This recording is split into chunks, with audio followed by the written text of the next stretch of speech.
have an unidentified flying object.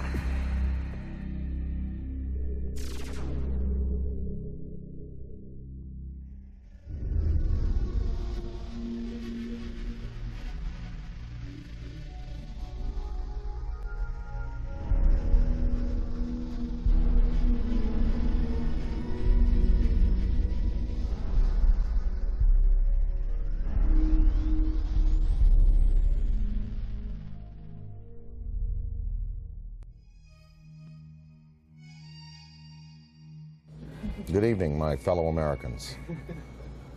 The sighting over Washington yesterday has alarmed many of you. However, please, do not... We close? Yeah, we're close. 2001 was a real space odyssey for me. Instead of flying on a spaceship to the moon, Jupiter, or beyond the solar system, I met Dan Aykroyd for the first time to talk about UFOs.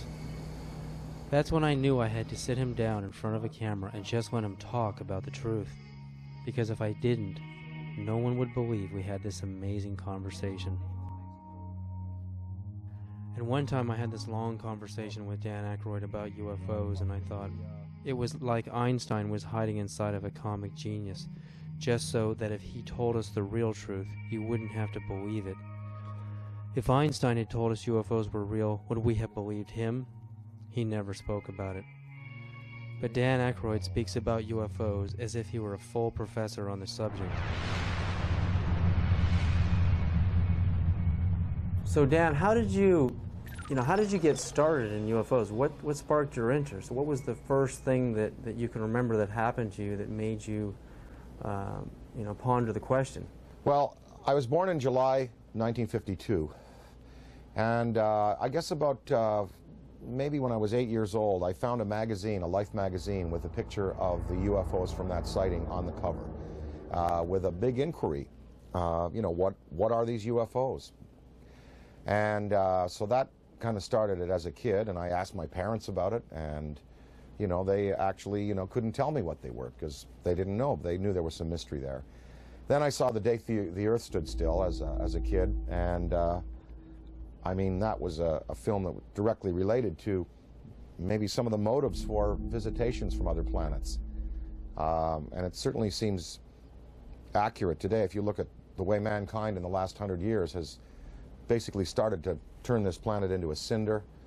3-4 holes in the ozone layer because of industrial production around the world, nuclear testing, wars. I'm just sure, just in theory, if there were another species in the universe monitoring us or near us, they would be very interested in what we're doing to this planet, to this planet's atmosphere, and to possibly neighboring bodies. So there would be a concern there.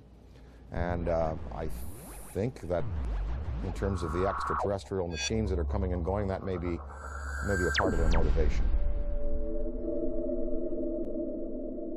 We've just had a rash of sightings all over the planet, and we've got Iran and Turkey and Mexico. I mean, it seems like we're being invaded by UFOs. Let's talk first just about what's actually happening out there. Well, recently, the most dynamic sighting that we've seen, because it's corroborated by an actual government, is the sighting that took place over Mexico recently, where drug surveillance twin-engine turboprop plane was at altitude, taking pictures of possible smuggling routes, and they photographed with their infrared cameras 11 unidentified objects. Some of them were in pairs and in threes, and of course, these were objects that couldn't be seen by the naked eye, but were visible on the infrared cameras. Well, the United States Air Force, after the news appeared in America, and it was covered on CNN and Fox. The footage was shown on Fox. It was shown on CNN, and in the Valley Daily News on the front page had a big headline, UFOs with a question mark, and it had pictures from that sighting. And of course, the United States Air Force had to respond, and they said it was swamp gas.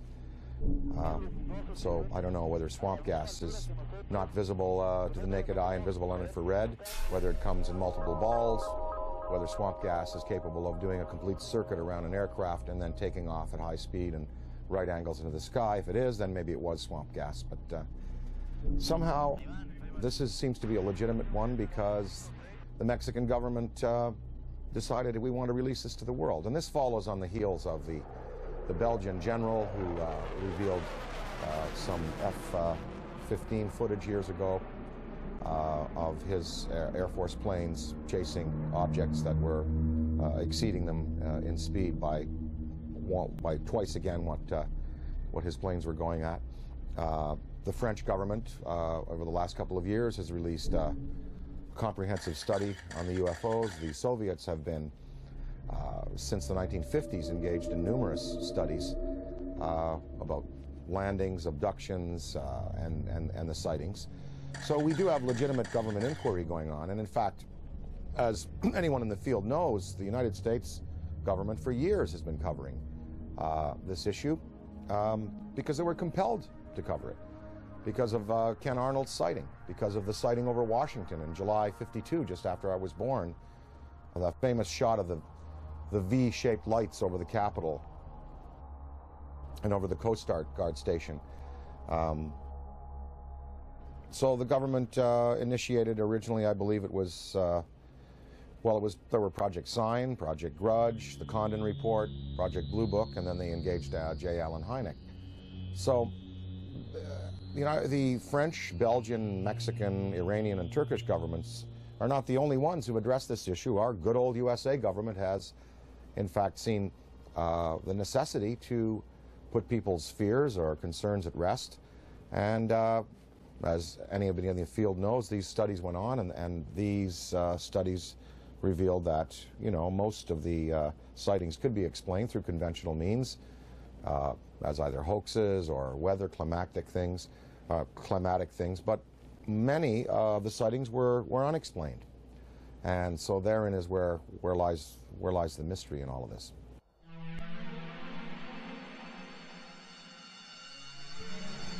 Dan, what do you think is the significance of UFO technology? I mean, obviously, these guys, the extraterrestrials, can come from one star system to another and visit Earth. I mean, recent headlines on CNN are talking about, and BBC, that we're going to run out of oil in 2026. We've got to get on to a better technology. I mean, to be able to go from another star system to Earth, obviously they have the answer.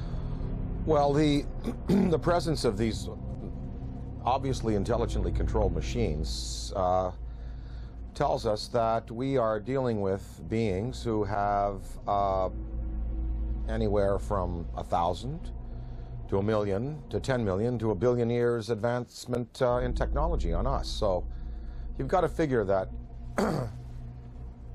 look what happened in the last 100 years. We have the Wright brothers at the turn of the century taking off in basically a fabric and wood aircraft. By 1969, we have lunar expeditions. In the year 2004, we have massive airplanes being built out of alloys and graphite, and this big ship that Airbus is building, the new Boeing plane. So in 100 years, from fabric and wood, we've come to, advanced metallurgy, fuel use, and propulsion in just 100 years. Imagine what a culture could accomplish in 1,000 years, or 10,000 years, or 1 million years, or 1 billion years. It's not inconceivable that you have intelligently manufactured and controlled machines that can not only traverse great distances in space by mastering gravity and the time-space continuum, but also the interdimensional travel that might be possible. Many theories now purport that there were not only 4 dimensions at the creation of the entire multiverse 14 billion years ago at the time of the Big Bang. There were 11, maybe as many as 21 dimensions. So some of these beings may be coming from an extra-dimensional place. I mean, and what it says is that these technologies have been harnessed, and that it's possible to use other fuels that don't rely just on simple combustion.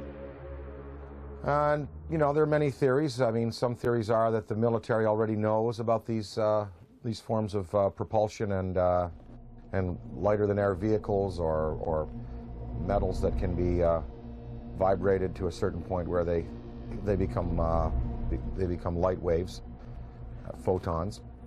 But they're not telling us. They're not going to reveal that, obviously, to us, and we just have to keep the search going. So I think that you know, it's incumbent on us as a race on this planet to begin to find alternatives to the fossil fuels, but we're just not doing it fast enough. It's probably been the greatest and most successful cover-up in the history of the world. UFOs are as real as the airplanes that fly over your head. That is my unequivocal conclusion. Oh my God.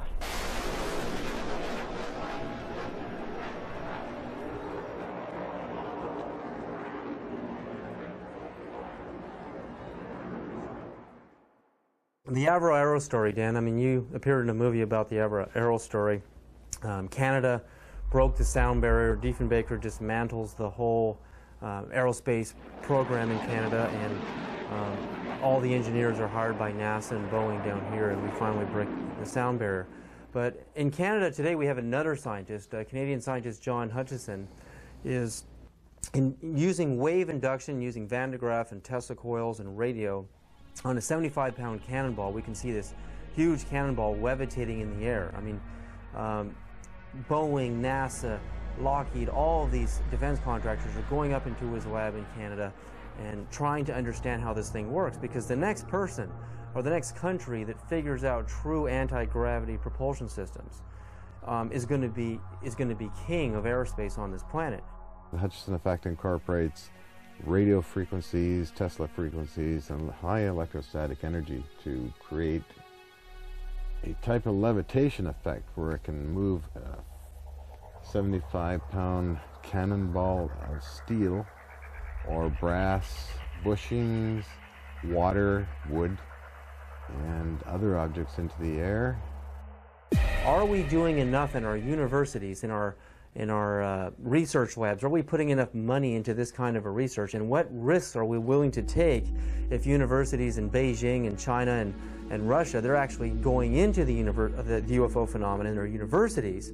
But here in America, mainstream science, mainstream physicists laugh at the UFO phenomena. I mean, what do you think about that? Budgets are tight all around the world, and as far as putting money into the study of alternative technologies, of funding research by people like Hutchison, the money is just not there. I mean, if you look at NASA, NASA is getting chopped back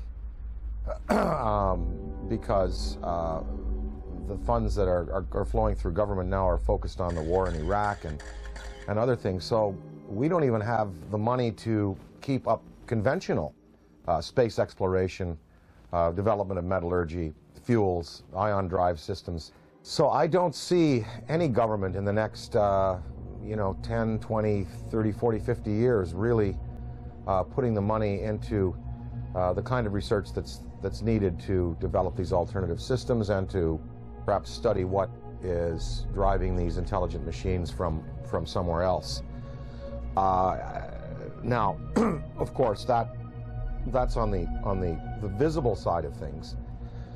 We're hearing a lot about these special access programs where congressional money is approved by a very narrow slice of the membership in the legislature and given to the military to do basically carte blanche what they want with. So there could be a black military program that is producing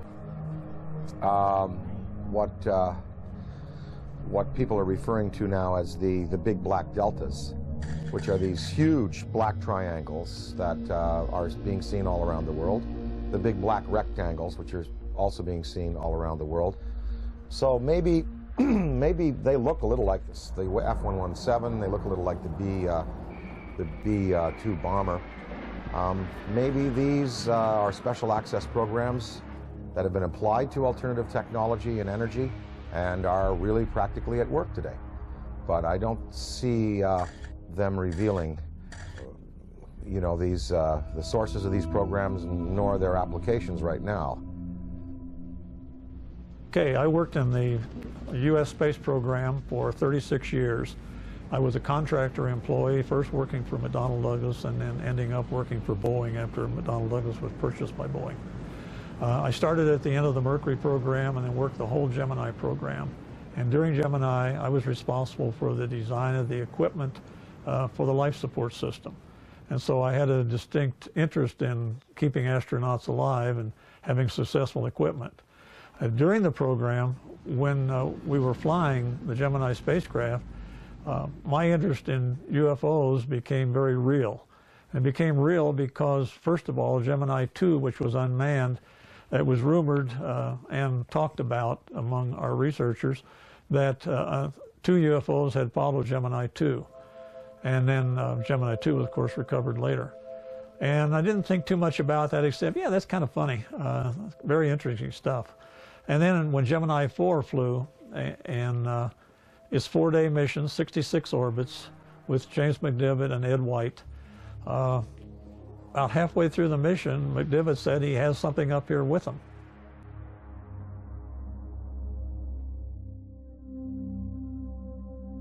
Astronaut Gordon Cooper is an American hero with a log of over 222 hours of manned spaceflight. He had a long and illustrious career of service to his country. With over 11,000 hours of flight, he was a fighter pilot, U-2 test pilot in the Air Force, and is one of the first men to ever fly in space. He orbited the Earth 22 times in Phase 7, the last of the Mercury missions, on May 15th and 16th of 1963. On August 21st of 1965, he orbited the Earth again on Gemini 5 and remained a backup for Apollo 10.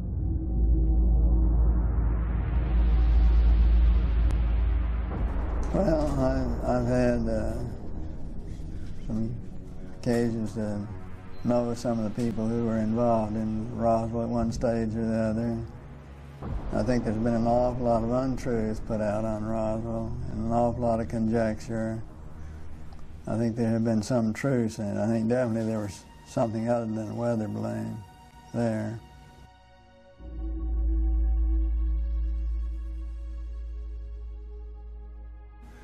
Very likely. I'd like to think they reversed engineered it and did something with it, you know, did some benefit with it, which would be the logical thing to do, but I have no way of knowing whether they did or not. Within hours of the crash at Roswell, U.S. General Nathan Twining designated the visitors as enemy aliens. It appears from his book that Colonel Corso agreed with that assessment, and that it has remained as official U.S. policy ever since. At that time, however, it was an enemy, quote unquote, about which the U.S. could do nothing, because the visitors were so technologically superior. That led to the recommendation that the discovery be treated with the utmost secrecy, to the point that the crash at Roswell didn't happen and that UFOs don't exist. The rationale was that the ordinary public couldn't cope with the news and might easily panic. Area 51, Dan, I mean, we hear stories from Bob Lazar, we hear stories about alternative space program theories, you know, we're building UFOs and reverse engineering UFO technology since the saucers crashed at Roswell and the plains of St. Augustine, and we have reverse engineered that technology today. That's the theory, and NASA is just a smokescreen program. If we really have true anti-gravity technology today, why aren't we using it in our military? Why isn't it evident in the war in Iraq? Why don't we use it to demonstrate superiority on the planet? And if not, if all of this is just conspiracy theory and we really don't have this technology, again, are we willing to take the risk of losing air superiority on this planet by letting the Russians or the Chinese or some other country, even the Middle East, actually engineer this kind of UFO technology and conquer the world? Are we willing to take that chance?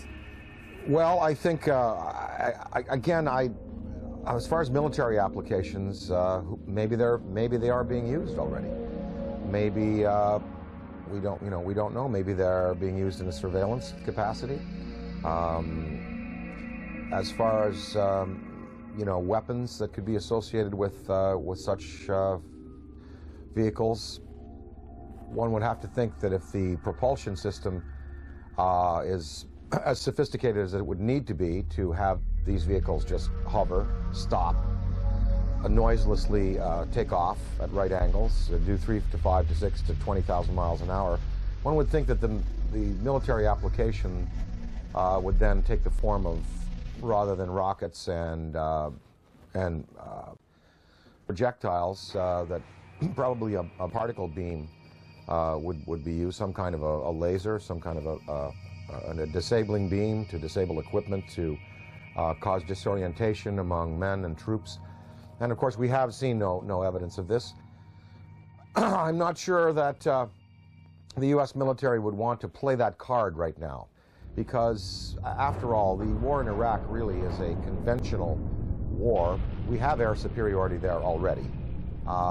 There is no Iraqi Air Force. There was no Iraqi Air Force. We, in the United States, we have air superiority basically over the rest of the world. I'm sure there's some pretty hotshot MiG pilots in China and Russia.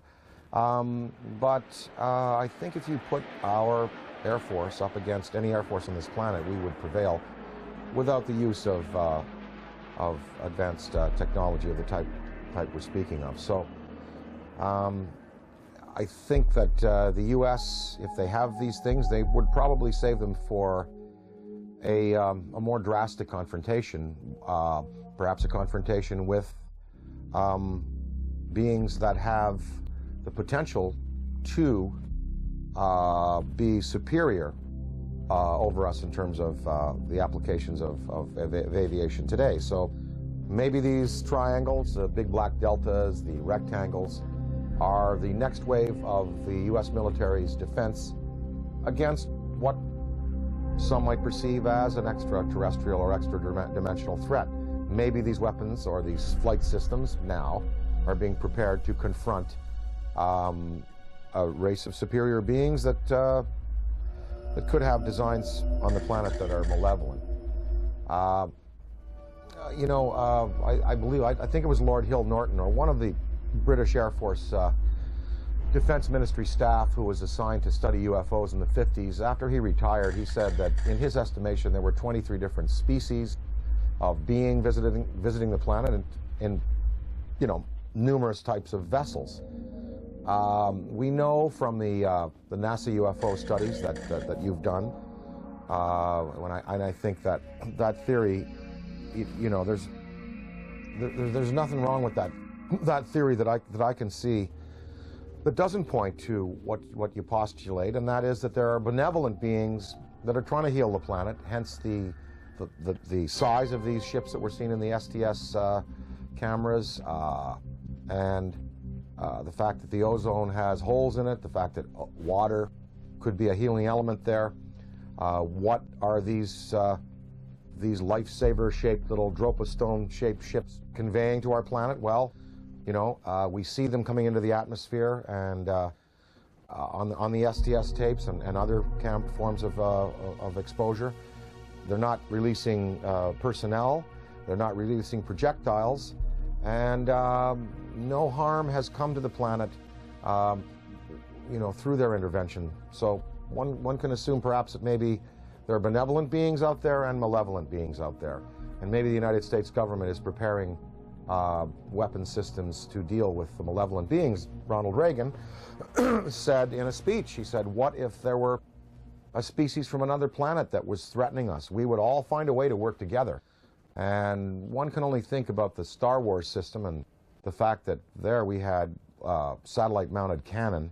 Well, they'd be good for shooting down rockets. They also might be good for shooting down other invasive vehicles that are coming into our atmosphere. Ronald Reagan himself spoke about a UFO sighting that he had when he was governor of California in the Beach King Air that they used to use. They were coming from Sacramento. His wife was with him, Sacramento to Los Angeles, and a saucer clocked the plane for a good 45 minutes. And Reagan spoke of it to a lot of people. And I think maybe, you know, part of his motivation in getting the Star Wars weapon system up might have been that to prepare ourselves for the day when other beings might come to this planet with designs of, who knows, taking minerals without authorization, taking people. You know, we're probably just going to have to wait to see. I occasionally think how quickly our differences worldwide would vanish if we were facing an alien threat from outside this world. Colonel Corso makes it clear that the Reagan administration's Strategic Defense Initiative, appropriately dubbed Star Wars, was primarily designed for use against the alien intruders. His contemporary successor, the anti-missile missile defense system, is also being designed with that as one of its principal objectives. It is true that a case can be made for attempting to provide a shield against the Russians and Chinese, although everyone knows that the Russians are not going to embark on a policy which would result in their total destruction. It is equally true that they, too, are aware of the visitors and know that the perceived threat from the visitors has been a major consideration in the planning of the anti-missile system.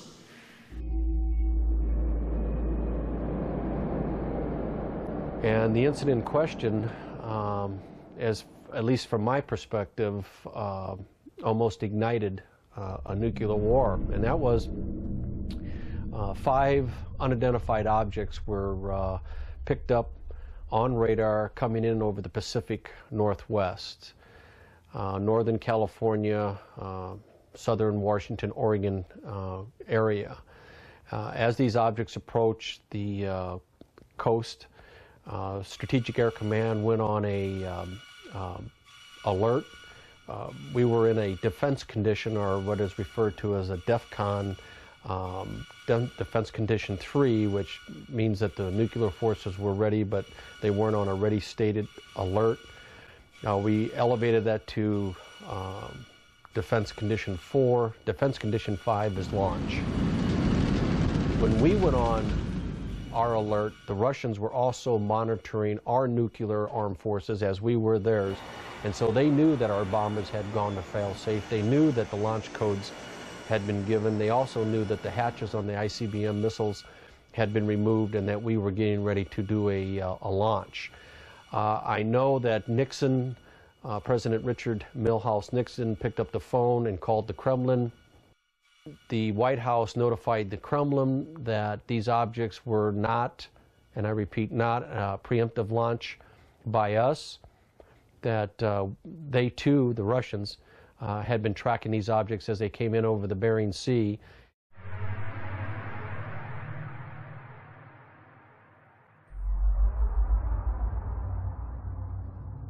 Probably moved 100 miles in a matter of a second or two.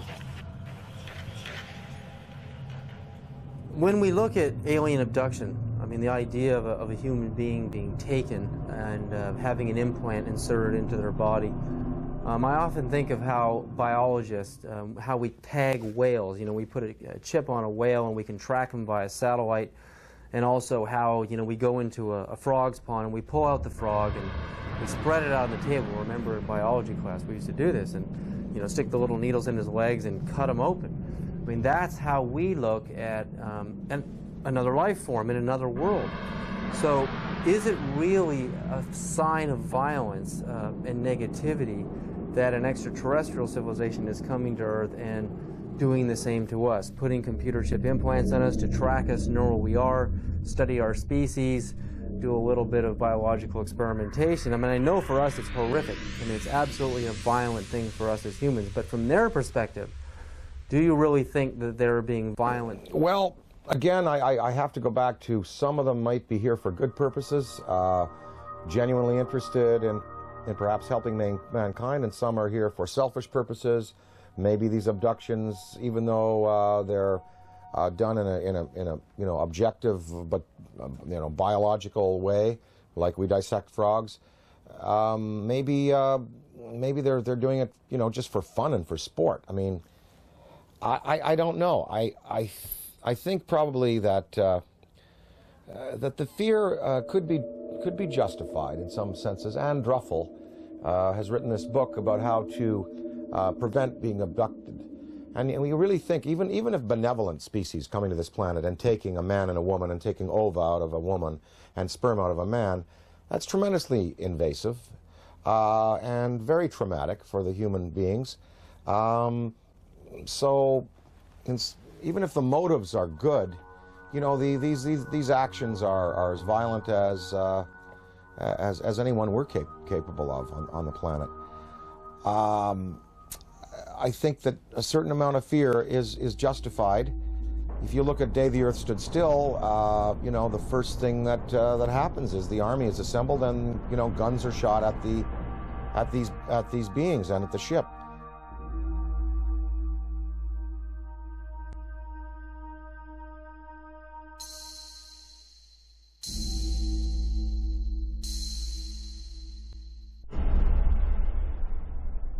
I addressed the question to Dick Cheney because I say the most important question to put to any high-ranking official is not what do you think about UFOs or have you seen one. The most important question is, have you ever been briefed on the subject? Did someone walk in your office and tell you what's going on? Because if someone walks into the president's office or some high-ranking official and briefs him on the subject of UFOs, it is for real. It's not imaginary, as the government has been saying for 60 years. So I asked Mr. Cheney, this is 3 months after he became vice president, I asked him on the air, and this is still on Diane Ream's archives, Mr. Cheney, in all your jobs in government, have you ever been briefed on the subject of UFOs? And if so, when was it and what were you told? And Mr. Cheney said, if I had been briefed on that subject, it probably would have been classified and I wouldn't be talking about it. January 22nd, 1997, I noticed 3 amber orbs now at a distance far west on the horizon. And I'm thinking, wait a minute, even though they're in a line formation, they were amber, they were in a formation, they were hovering for minutes. And as I'm pointing like this, they reappear in the same spot. And I thought, I have to get a picture of this. And I ran upstairs, I grabbed my 35mm, get out onto the balcony. As I'm ready to shoot the 3 bottom orbs, suddenly 6 amber orbs in a row, totally equidistant from each other, massive span across, pop up. On March 13, 1997, over 10,000 Arizona residents witnessed the single most spectacular UFO sighting in the 20th century. Headlines surged the nation, and Arizona residents demanded answers from military and state officials.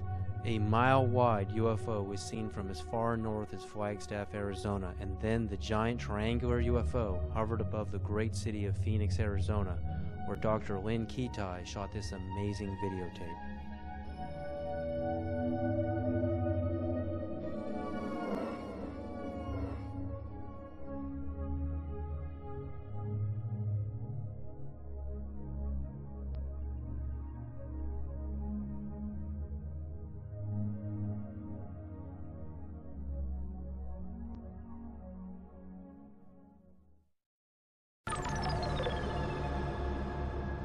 When we go out into space and we're exploring the cosmos out there and we're looking for signs of extraterrestrial life, what kind of a communication are we going to send out? I mean, if Dan Aykroyd was the ambassador, if you were the ambassador for Earth, what message would you teletype to ET? If I were to speak for mankind to these beings that were coming here, I guess what I would say is, you know, let's go to some neutral place. Let's have a meeting with scientists from all around the world leaders.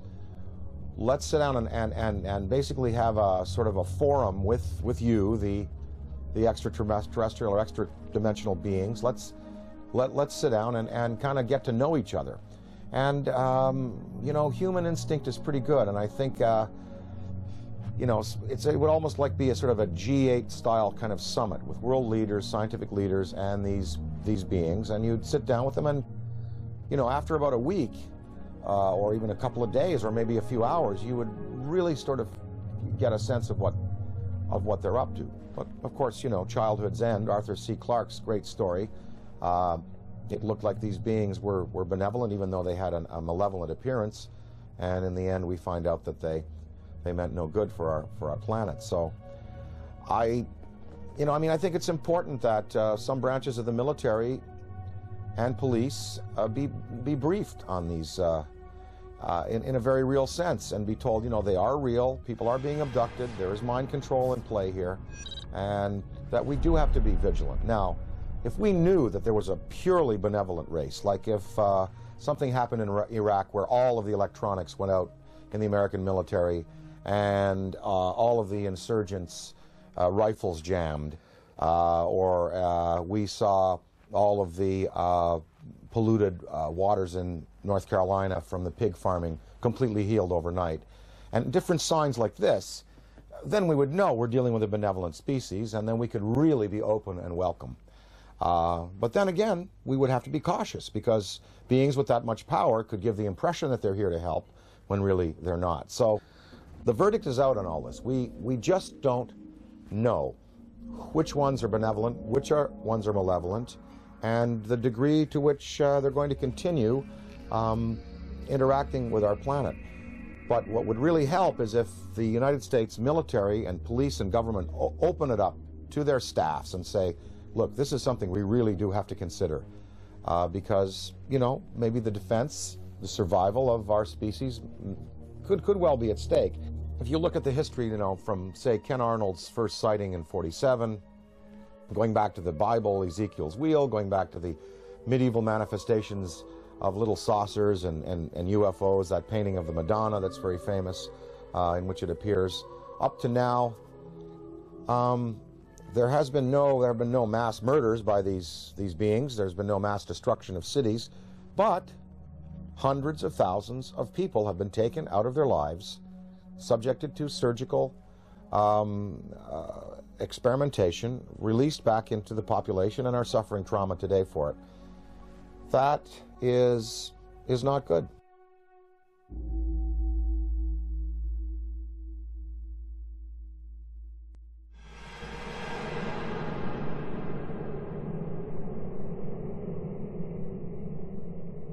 The idea, I mean, like in the movie Close Encounters of the Third Kind, the meeting on the dark side of the moon in Devil's Tower, Wyoming, I mean, it seems like the logical thing to do. I mean, we have a communication, a teletype message, we have a place, a location, and a time, and we isolate it from the public until we know it's safe. I mean, we check each other out. I mean, this seems like the most logical thing to do, you know, even rather than meeting on the White House lawn. I mean, this is the way we would like it to happen.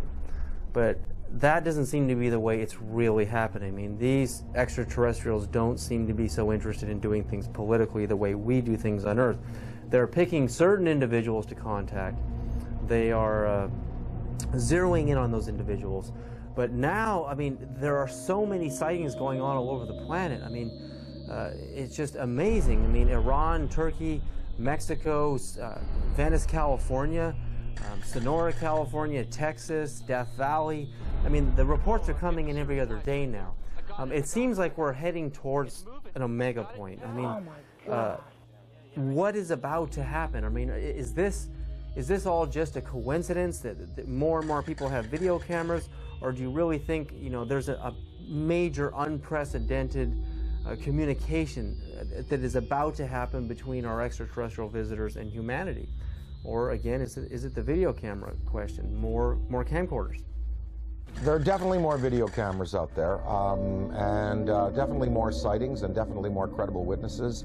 You know, the biggest thing in ufology in the 60s was Herb Shermer, the Nebraska Highway Patrolman, who was at the Ashland Oil tank farm out there in Nebraska, and he writes in his diary, you know, saw flying saucer, and then under hypnosis, turned out that he was taken aboard and informed of their intentions. Barney and Betty Hill. I mean, these were the key cases. Shermer,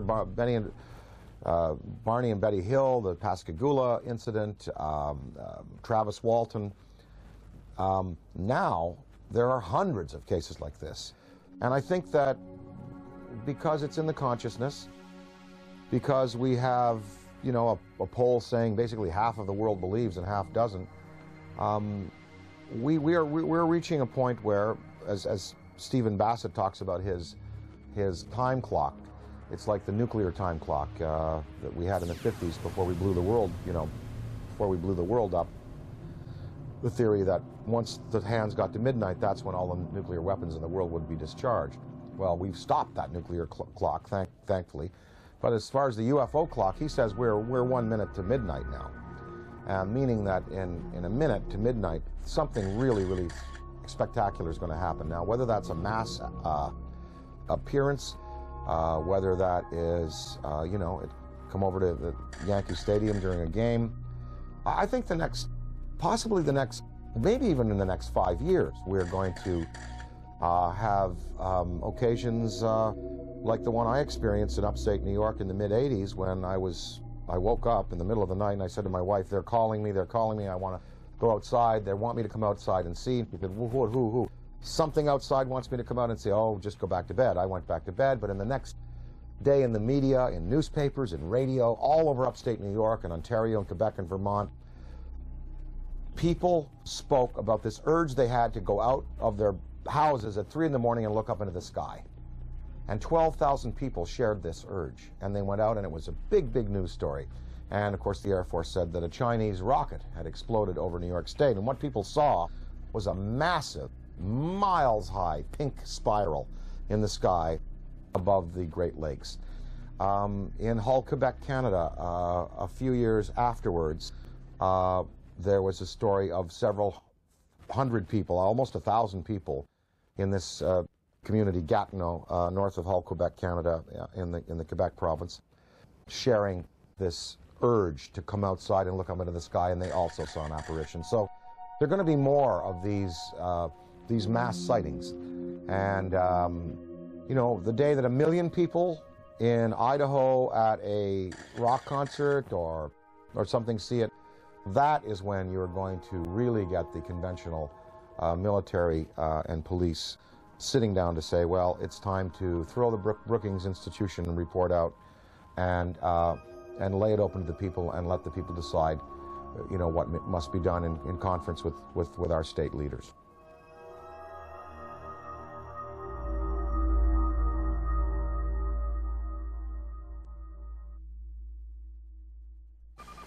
Looks like you got an object right in front of you, Mark. Can you look out there? I'm not sure what you're talking about. Never mind.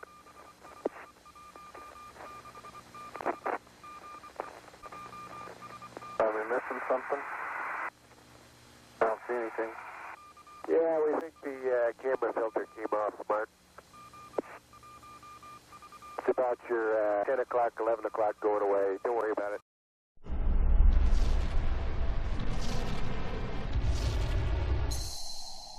There have been so many celebrities, I mean, like people like David Bowie and John Denver, many people who have been interested in UFOs, but also in the idea of going into space. Would you train and go on the space shuttle yourself and conduct investigations into UFOs? And if you did that and you took an oath that stated that if you did discover something out there, that you would not share it with the American public. And if you knew you had captured on videotape actual UFOs from the space shuttle, would you break that oath and share the truth with the American public? Well, you know, first of all, I'm claustrophobic, so I doubt I'll go up into space.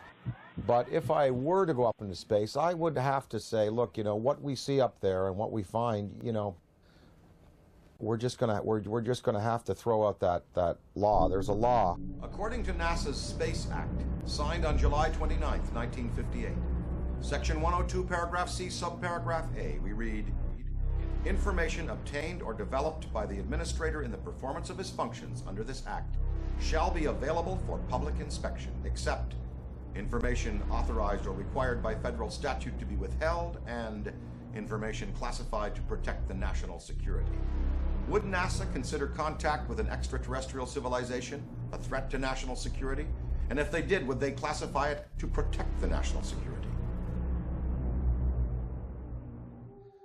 So I would have to say, no, I couldn't agree to non-disclosure. I really couldn't if I saw something or photographed something. But I can see where other people, you know, wanting to do the best for their country, wanting to serve their country in a legitimate way would say, yes, I will not disclose. And this is based on the Brookings Institution report from the late 50s, which, you know, Congress commissioned, which said that if the existence of UFOs were revealed to the American populace would not be able to handle it.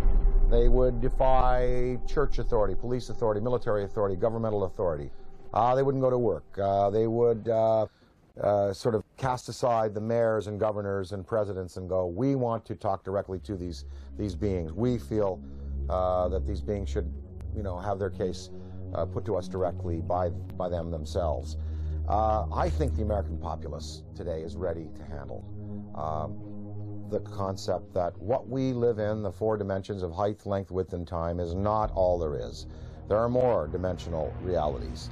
There are advanced beings with machines that can skip from dimension to dimension, from galaxy to galaxy, using the Einstein-Rosen bridges, the wormholes. I think the American people, I think half of them know, and I think the other half, with the proper evidence, would be ready to accept it. It's going to take a mass sighting for the U.S. government to finally say, look, we're going to come on side with France, Belgium, Mexico, Turkey, Iran, and we're going to tell the truth, and we're going to reveal what happened to Tom Mantell when he went up in his P-51, what happened in the Great Lakes when I believe it was an F-104, I believe, was scrambled over the Great Lakes in the 60s. What happened to him? You know, I think that that if you have that type of sighting, then there'll be no choice. Interdimensional travel. I mean, not just traveling through our dimension, but going into alternate dimensions, Dan. Would you, and if you could, a spaceship arrives in your yard, and you know you've got the barbecue out, and there's the steak on the grill, and they want you right now to come with them and go into another dimension, and to move forward and backwards on the timeline, to go forward in time and backward in time. If you could move forward and backward in time, are there any events in human history that you would interfere with, that you would change to alter the destiny and the course of humanity? Well, I wouldn't want to go back in time and change anything, because that would be a tampering that I wouldn't serve mankind well. Although there are many horrors, of course. Wouldn't you have loved to have caught Hitler as a 15-year-old and have him drown in a river? You know, because then we could have solved the Holocaust problem, and then World War II may not have, well, look, there were 2 guys. There was Otto Dinkel. You ever heard of him? Well, he was an orator hired by the German army, just like Hitler was, to speak. If Hitler died, maybe Otto Dinkel would have been the guy that would have gone on with this rabid anti-Semitism and wiped out 9 million people. Of course, one thinks of those things, but you don't want to go back in time and play with events, because, you know, where we've come to today and the improvements we've made in human rights and in regarding ourselves as sacred, they've come because of the bad things that have happened. Now, if I went into the future, I would want to see where this planet is 300 years from now. Did we make it? Did we make it? That's what I would like to know. I mean that from my knowledge of the world that I see around me, I think that it is much more likely that the reports of flying saucers are the result of the known irrational characteristics of terrestrial intelligence rather than the unknown rational efforts of extraterrestrial intelligence. Interdimensionality, again, if you could move forward and backward in time and meet any personality, any public figure, celebrity, or politician, or mystical figure, is there anybody that you would like to sit down with, if you could have lunch with them, or just sit down and talk to them and have a discussion, forward and backward in time? Oh, I'd love to spend an afternoon with Richard Feynman. Would love to sit down with Heisenberg, and of course, you know, Einstein, Niels Bohr, Max Planck, You know, I'd love to sit with the, you know, the particulate, you know, the quantum physics guys, because there really is the root of understanding how and why the world is the way it is, and the joy of these studies in antimatter that are occurring.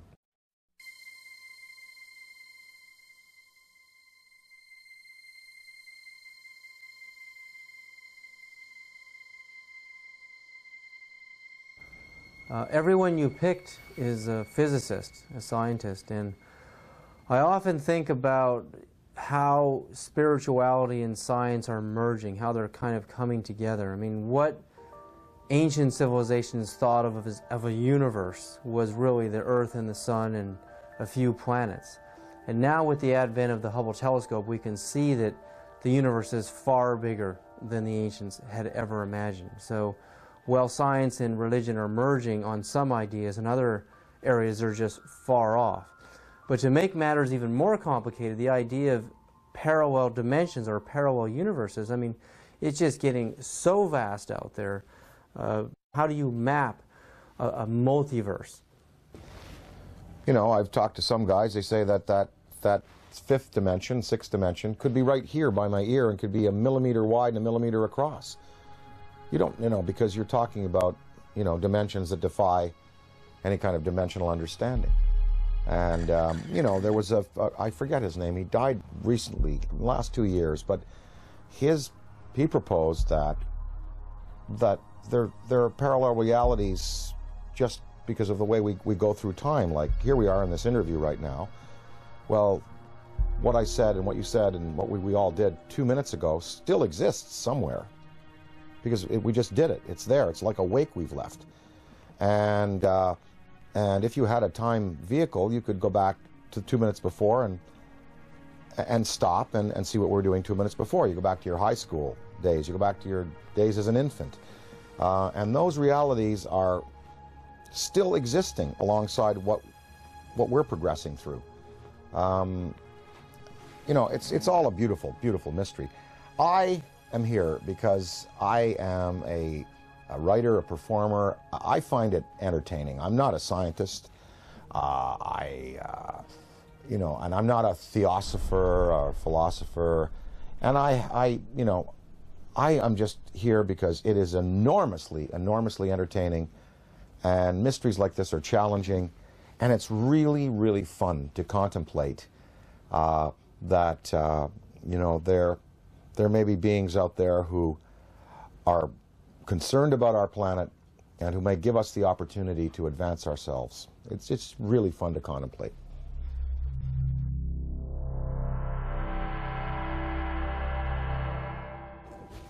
All the physics that we know on this planet, quantum physics and conventional physics and metallurgy and you know, all of it, it can really encompass a theory of how these ships move. I mean, you've done it yourself, David, proposing, you know, that if you can convert, you know, a mass to a state of, you know, of photonic energy, then there is no mass anymore, and you're looking at pure light. You're looking at anti-gravity. You're looking at something that can be, you know, harnessed in waves. Well, what is the fuel? Well, people, you know, Bob Lazar talked about, you know, this element 115 that was put into these generators to boil mercury and to be used as gravity tractors. Maybe that's it. I don't know. I mean, they must be using a fuel that's unavailable to us. Does it give off radioactive waste? What is the cost to them? For instance, the Venice UFO that you recently showed me, and I covet that tape. That's amazing. Because you see the metallic quality of the object, you see the force field around it, you see it spinning. It was May 2nd, 2004, approximately 11:30 a.m. And I was walking from my apartment with my girlfriend down this alley right here. And we were just sort of walking this way, and I looked up over at those phone lines, and we saw something that we really couldn't make sense of. It was a very shiny, you know, metallic disc. So we turned the corner here, and this is basically where we're just looking at it.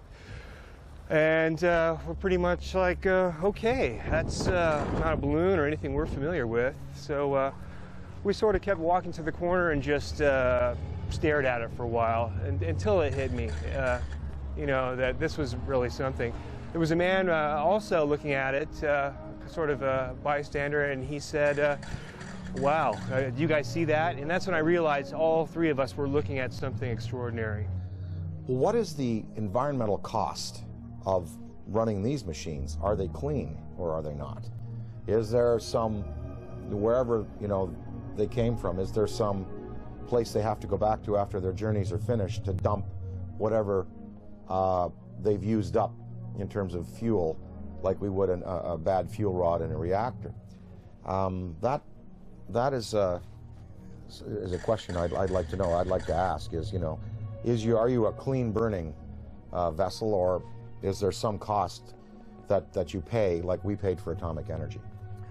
When we consider that it may be possible to take mass and reduce it down to zero, make it as light as a photon, we can start to approach this whole light speed phenomena from a whole new direction. I mean, we're going to be able to do this. This is the only logical answer. There are no fissile nuclear materials in the universe as we know it to produce the kind of energies in a steady stream that you need to get mass up to that speed. There are no fissile nuclear fuels that can produce 1 trillion electron volts all day long. And wormholes are even more exotic. The idea of, you know, bending and folding two spaces of space-time together and creating a shortcut wormhole to vector in between those 2 points, according to Kip Thorne, who wrote Black Holes and Time Warps, that the energy required for a wormhole is 100 million suns, the negative energy they put out for an entire year. There are 100 million suns in our galaxy alone. That means all of the negative solar energy coming from our suns in this whole galaxy, the total energy for a whole year is required to create a wormhole. Where has any extraterrestrial civilization or our civilization going to get access to levels of energy that high? It's never going to happen.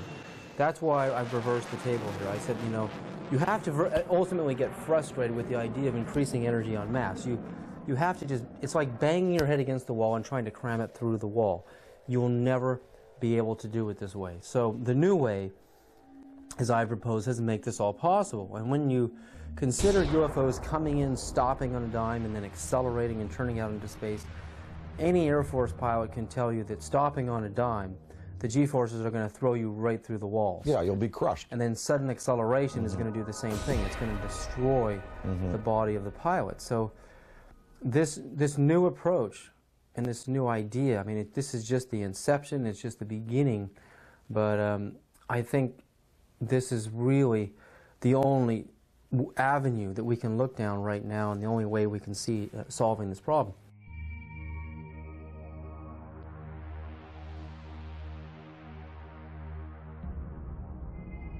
While Gordon Cooper was an Air Force pilot stationed in Munich, Germany in 1951 in the 86th Fighter Bomber Group, where he flew F-84s and F-86s, Cooper testifies to having chased disc-shaped UFOs that outmaneuvered the most advanced fighter jets of our time. We were flying in Germany, and we were flying F-86s. And they would come over and do the same maneuvers that we make, except every once in a while one of them would go zip. And you just can't do that in a fighter, a conventional fighter. They're just typical saucer shape, double lenticular shape, metallic looking.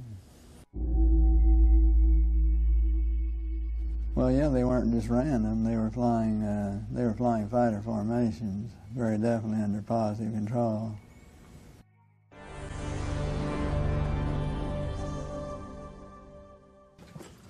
I'm here to announce that the second annual Exopolitics Expo, X-Conference 2005, was concluded on Sunday, April 24th.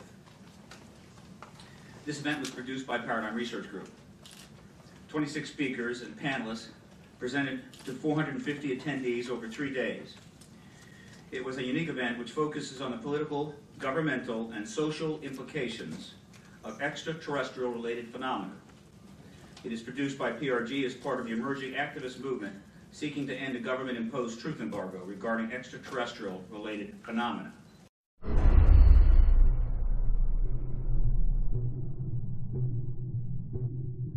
Do you believe, and describe, do you believe that your show was shut down for national security reasons? And tell us a little bit about what happened with the show out there.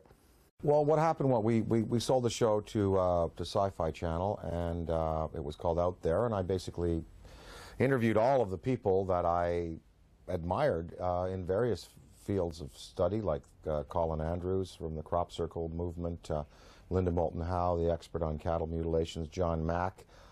And let me just put a pin in things right there, because John Mack has taken the study of abductions, UFOs, right out through the other side, and he's going, yes, we know they're here, we know they're coming, we know people have been taken, we know there's experimentation going on, we know people have been told about agendas. What we now have to do is use that as a key and as a motivation to socially transform this planet to a more peaceful, more loving, more tolerant state.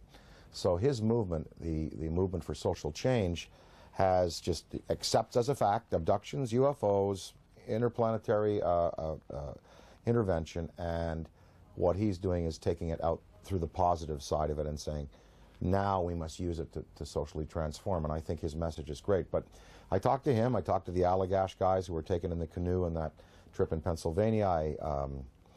The last show we did, I had both Bassett, who has the UFO time clock, and then Greer. Both Bassett and Greer were there. They were my two guests for the day. Well, the show was canceled that afternoon. And I was outside, before I knew it was canceled, in between the interviews. And I was outside, and Britney Spears called me because she wanted me to appear on Saturday Night Live with her. And so I was outside having a cigarette, the phone rang. Oh, Brittany, how you doing? Oh, sure, of course I will. I turned away like this. I turned back, and there was a black Ford across the road, a black Ford sedan. And I was trying to look at the plate, and the plate seemed kind of like fuzzy, and I was, definitely a police car. And two guys were there, and a big, big, tall guy got out of the back seat. And he stood in the street on 42nd Street it was. We were at 42nd Street and 8th Avenue. And he looked right at me. And literally, I was on the phone. Hey, oh, sure, of course I'd love the show. Saw the Ford, went back like this, turned back like a half second later, and it was gone. And that car did not go past me. It did not make a U-turn, because I would have seen 42nd Street. I would have seen that thing take a U-turn and go away. That car vanished. That car was a cloaked vehicle of some type. And whether this was like a warning to me, because the guy got out of the back seat, gave me a real dirty look. That car vanished. I know what I saw.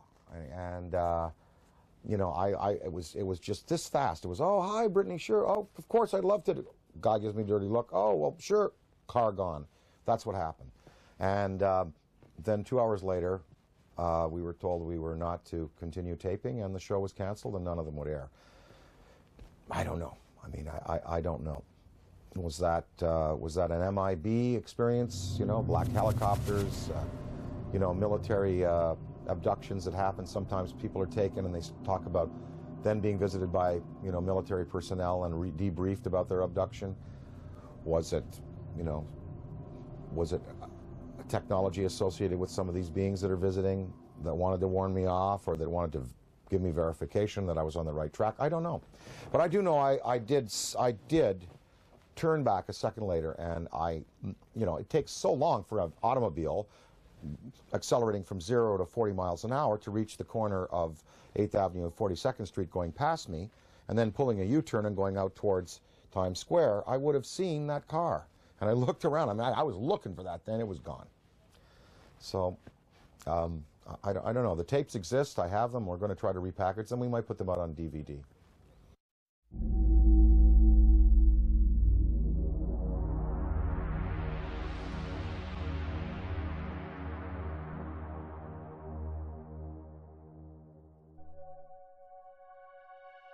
I was having some cameramen film the installation of a of a precision landing facility we were putting in right on the edge of the dry lake. And this saucer flew right over them and put down 3 little gear and landed out on the dry lake bed. And they went out to, picked up their cameras and moved on out toward him filming. And he lifted off, put the gear back in the well, and climbed out at a very high rate of speed and disappeared. And so while I was going through all the regulation books and finding out the number to call in Washington to report it, I had them go over and develop the film. By the time they got back with the developed film, I was on the higher and higher and higher level officer talking to me.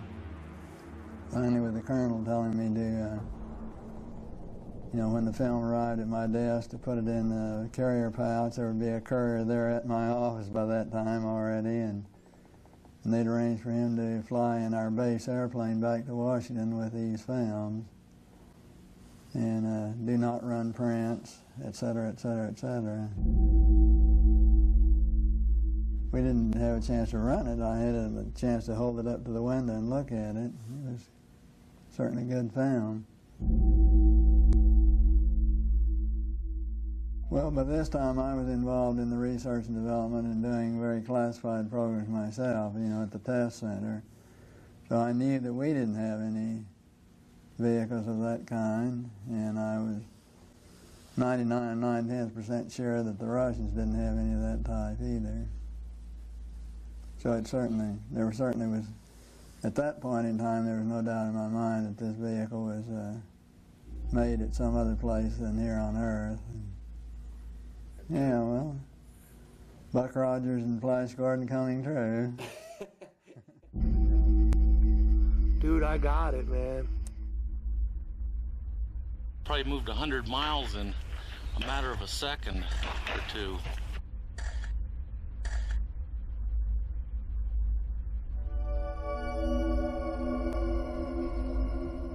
In July of 2002, right here in the Washington, D.C. area, there was yet again a airspace jet chase by 2 F-16 jet interceptors, charged, which were chasing a bluish object right outside D.C.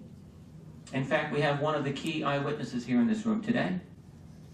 This received some play in the Washington Post and a little bit of mainstream media, then of course fell into the black hole of the media, never to be discussed again. What were these objects that were able to outperform F-16 interceptors in a post-9/11 America? What is going on? And what are the consequences, or the potential consequences, in the event that we should shoot down a few of them? A related question that I have been asking myself is, to what extent are they really an enemy? What crimes have they committed against humanity? They have certainly upset the military by flying over their most secret installations, by shadowing their planes, by buzzing their astronauts. The Army shot 1,430 rounds of anti-aircraft fire at the UFO between 3:12 and 4:15 a.m. Army Chief of Staff General George C. Marshall wrote a top-secret memo to President Franklin D. Roosevelt that the U.S. Navy recovered an unidentified craft off the coast of California.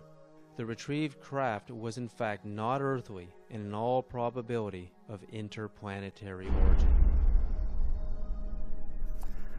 I mean, to me, what this is all about is not just, you know, looking up in the sky and saying, you know, wow, there's another UFO, yet another sighting. I mean, it's about exploring the phenomena. We have to get past denial. I mean, everyone is stuck at denial. I mean, mainstream science says the phenomena is not happening, and they don't take it seriously, and they try to sweep with them half the world. But over 50% of the American population, according to polls, believe in the UFO phenomena, and the government just buries it. Well, there's some media that are guilty of trying to suppress, and there are some media that are just throwing the story out there. Now, this Mexican sighting, we had coverage on Fox, we had coverage on CNN, And in the Daily News in the Valley here, we had a front page article, you know, with the pictures and UFO, big question mark. And I mean, they were treating it, I think increasingly now, the media has to take into account that this is a reality. And I think, again, to go along with the theory and the feeling that John Mack has, we you know, let's get past the debate whether they're here or not. Let's start to analyze who they are, how many of them are there, what kind of systems they're using, what their intentions are to us here on their planet, and can we utilize this knowledge to better ourselves as a species.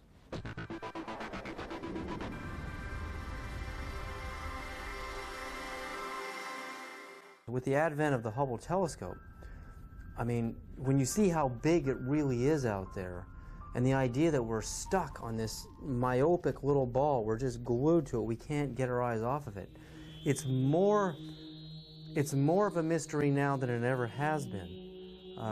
Why we're stuck here, and there's got to be a way to decode the matrix and finding out how these craft work, you know, how we can get out into the universe ourselves. I mean, I think that's what this is really all about. It's not about trying to prove it whether it's right or wrong. It's trying to, it's like when the first time man saw a bird fly. Well, the last UFO symposium conducted by MUFON, they sent me the book of the speakers. There were many, many scientific people in there, many astrophysicists, celestial mechanics experts, metallurgists, you know, people who've been consulted on these cases over the years. No, I mean, when you have John Callahan, an ex-FAA supervisor, saying, yep, they're real. When you have John Schuessler, who was a Boeing engineer, now running MUFON, and saying, yep, you know, they're real. When you have, you know, pilots and personnel in the police and military coming forward in the Rockefeller Report and in the Disclosure Report saying they're real. When you have a Belgian general on television showing you a tape from a fighter which is filming an object escaping at high speed, when you have this Mexican case, you know, I think we can pretty well put it to bed and say, yep, they're here, they're doing things to us, with us, interacting with us. Whether we've had, you know, official military contact, again, that goes into the black box area, but there should be no debate anymore. UFOs exist. They are intelligently manufactured and guided technology from somewhere else, not this planet.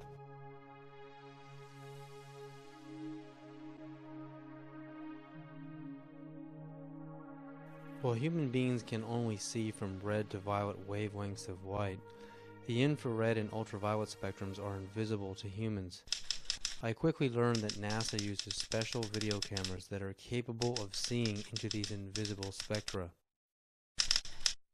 The tether has broken and is going away from us. Get it on the TV, Claude. Please get it on the TV. After the 12-mile-long tether snaps, several days later on an orbital pass, the cameras find something that should not be there.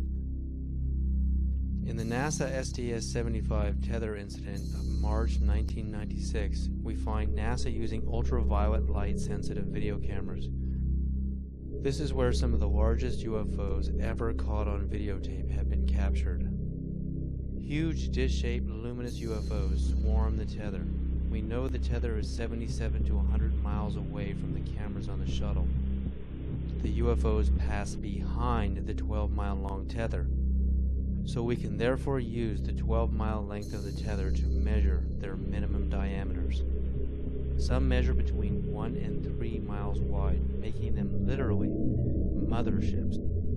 In Project Blue Book files, UFOs with these same features have been reported several times as shiny metallic discs with dark centers. Specifically, in the invisible infrared, Trevor James Constable, a retired World War II radar operator from New Zealand, has photographed many UFOs with the same features, translucent discs of light with dark centers.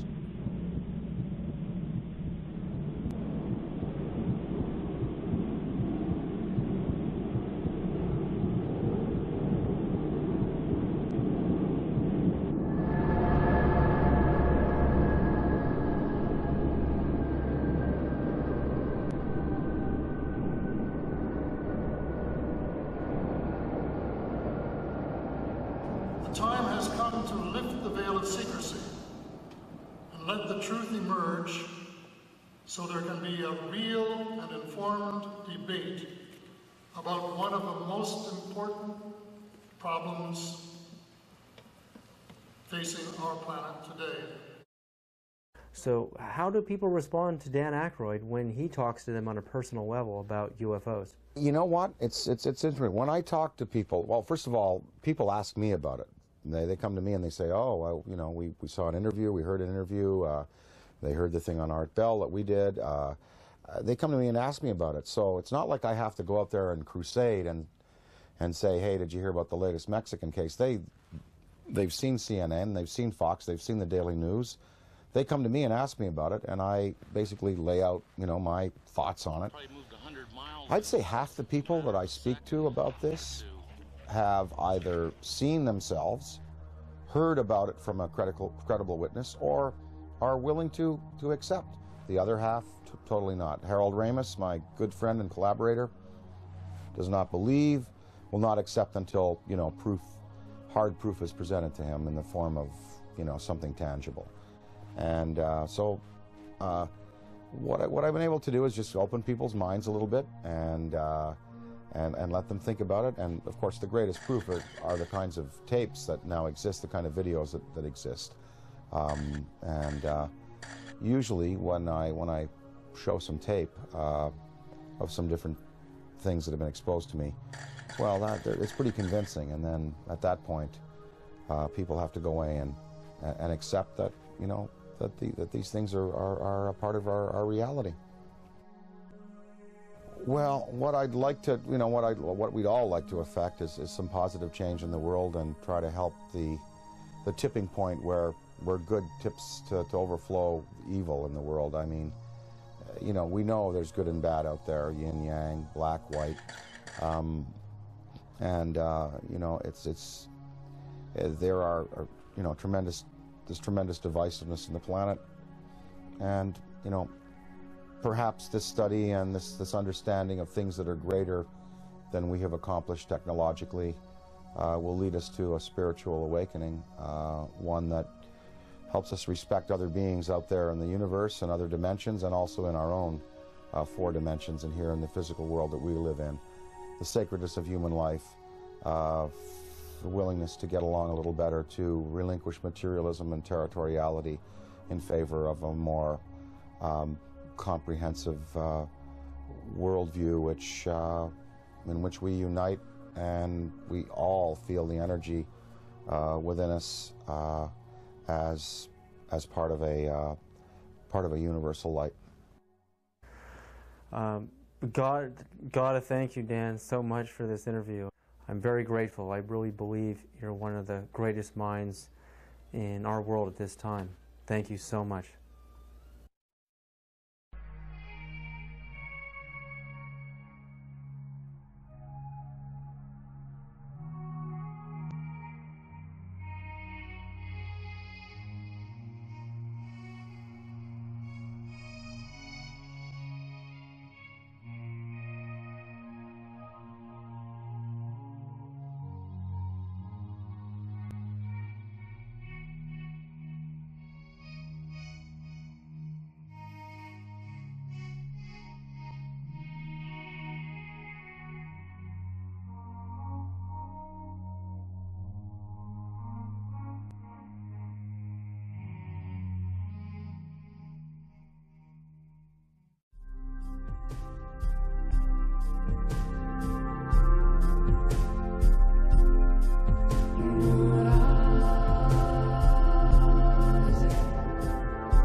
sightings could be explained through conventional means, but many of the sightings were unexplained.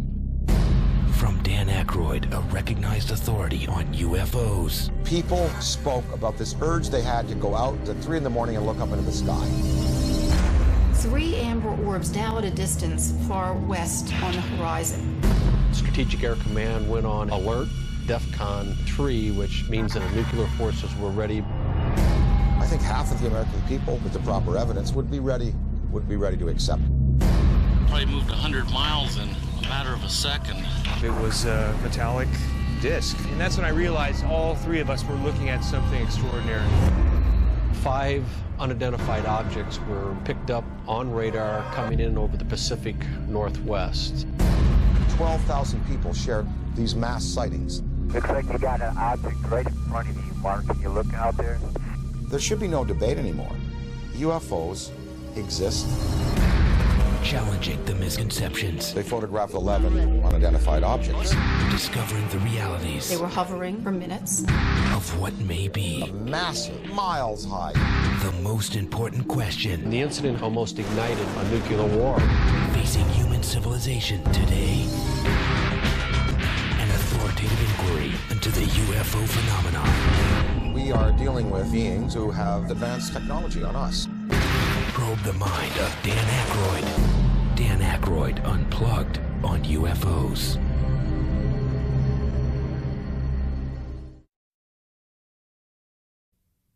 Hit it! Law-breaking, frequent flying, trailblazing, brain craning, ollie-popping, avalanching, meat grinding, board swinging. 3 dudes, 4 wheels, 1 passion. Busting out, beating the path. 1 step ahead, 1 slip away. In a quest for perfection, they'll push it to the limit and risk it all for a chance to be a god. It's Tony Hawk.